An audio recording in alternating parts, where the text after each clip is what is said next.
ধানমন্ডি ৩২-এর নিরাপত্তা ব্যবস্থা জোরদার করা হয়েছে আইন শৃঙ্খলা রক্ষাকারী বাহিনী প্রশাসনের পক্ষ থেকে। পুলিশের একটি সাজোয়া যান এবং আমরা দেখতে পাচ্ছি একটি পুলিশের জল কামানও কিন্তু এখানে রয়েছে।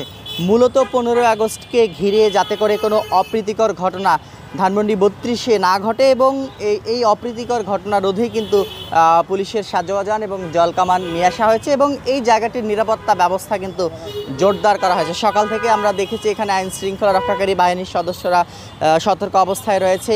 মূলত আগামীকাল 15ই আগস্ট শেখ মুজিবুর রহমানের মৃত্যুবার্ষিকী। এই মৃত্যুবার্ষিকীকে ঘিরে বাংলাদেশ আওয়ামী লীগ এখানে এসে তারা শ্রদ্ধা নিবেদন করবেন, এমনটি কিন্তু সামাজিক যোগাযোগ মাধ্যমে আওয়ামী লীগের যে ফেসবুক পেজ, সেই ফেসবুক পেজে কিন্তু আমরা দেখেছি আগামীকাল আওয়ামী লীগ বিভিন্ন কর্মসূচি হাতে নিয়েছে। সে কর্মসূচির মধ্যে রয়েছে ধানমন্ডি ৩২-এ শ্রদ্ধা নিবেদন, এর পাশাপাশি কিন্তু তারা বনানী কবরস্থানে শ্রদ্ধা নিবেদন করবেন এবং পলাতক সাবেক প্রধানমন্ত্রী শেখ হাসিনার ছেলে সজীব ওয়াজেদ জয় তিনি সামাজিক যোগাযোগ মাধ্যমে একটি ভিডিও বার্তার মাধ্যমে তিনি জানিয়েছেন আওয়ামী লীগের নেতাকর্মীদের এখানে এসে সর্বোচ্চ সমাগমের মাধ্যমে এখানে এসে শ্রদ্ধা নিবেদন করতে তিনি সামাজিক যোগাযোগ মাধ্যমে একটি ভিডিও বার্তার মাধ্যমে তাদের নেতাকর্মীদের এখানে এসে একত্রিত হওয়ার ঘোষণা দিয়েছেন। তেমনটি কিন্তু আমরা দেখেছি।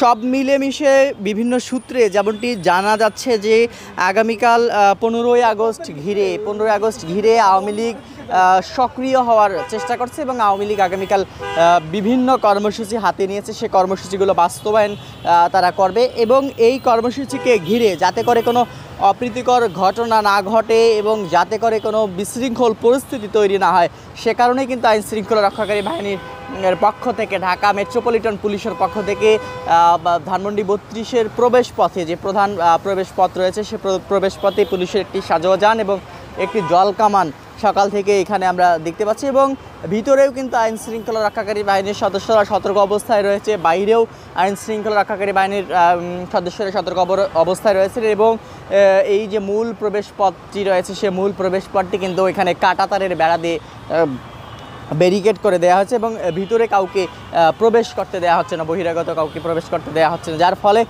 আমরা দেখতে পাচ্ছি যে সকাল থেকেই অনেকেই কিন্তু এখানে এসে আশেপাশে ঘোরাঘুরি করছেন।